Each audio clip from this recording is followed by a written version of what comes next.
Hello বন্ধুরা, আমরা আছি বর্তমানে তিস্তা ব্যারেজে। এটা অনেকেই ডালিয়া ব্যারেজও বলে।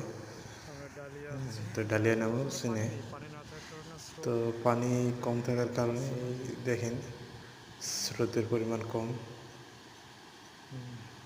নয়তো প্রচুর পানি স্রোত দেখা যাইতো। আপনারা আসতে পারেন, ঘুরে যেতে পারেন। জায়গাটা অনেক ভালো, দেখতে অনেক সুন্দর, লেকের মতো। এই যে দেখতে পাচ্ছেন নীল জলরাশি,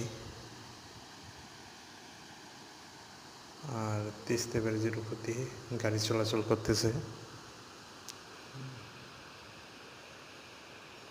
তো আসতে পারেন, দেখে যেতে পারেন।